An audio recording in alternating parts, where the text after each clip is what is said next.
All right, so this is part 3, and we're going to talk about defense in depth. Basically, defensive depth employs multiple layers of security controls to protect data and systems. So for the layers, we start with the external network. Then we have the internal network, then the host, then the application, and then the data. So going from the outside to the inside.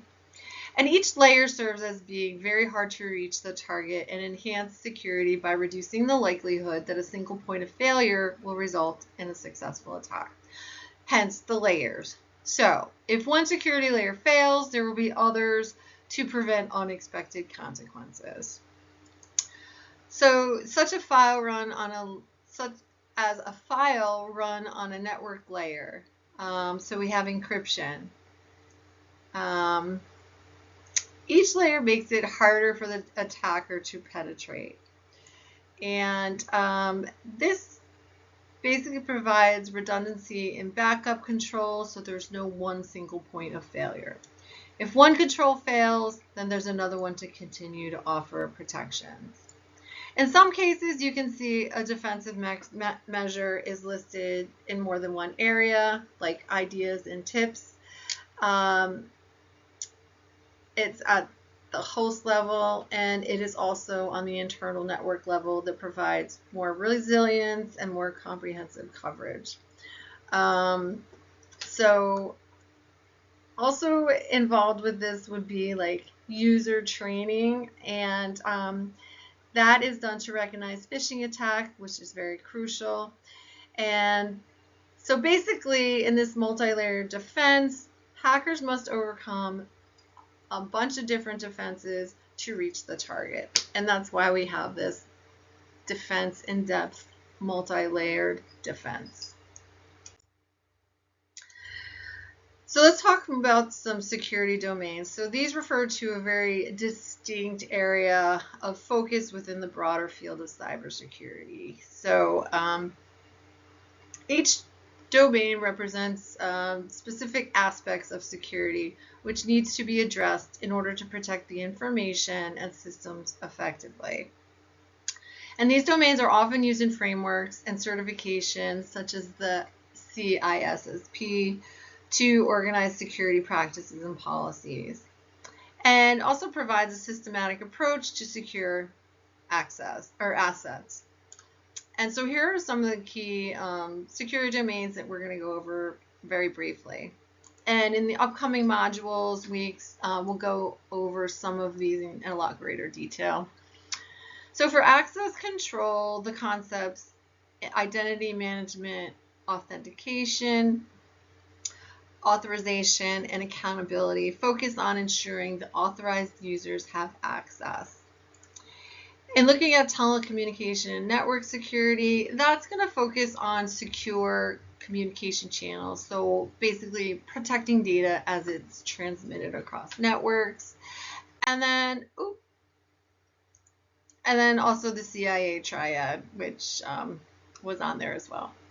So we're also another security domain. We're looking at software development security. So this ensures that software is developed securely. It involves going through the software development lifecycle, so the SDLC, from design to development without any deployment. And then it goes to the operations and maintenance state until it's retired. So these are the different things that go into it: product design, detail design, coding, integration product, implementation, operations and management, and then finally product retirement. So that's the software development security. We also have cryptography, which includes encryption, decryption, digital signatures, and key management. Well, we're going to cover this more in detail in one of our next modules, as I said. We also have security architecture and design, and this basically focuses on overall idea, architecture, and frameworks. And vulnerability management and patch management come under the security architecture design. And again, we will get into more depth further along. We also have operation security. So this security ensures the day-to-day operations to protect information assets. So you may have heard about SOC, analyze, perform monitoring. So this deals also incident and response, intrusion detection systems, intrusion prevention systems, IDs, IPS, water body scanning, and penetration tests to maintain, overall security posture. All of these are all under operation security. And again, we'll dive deeper into this stuff. And then also business continuity, disaster recovery, right? So this is where we ensure continued operations in the event of a disruption. And there's a lot we can talk about with that. There's also legal regulation, investigations, and compliance and audit.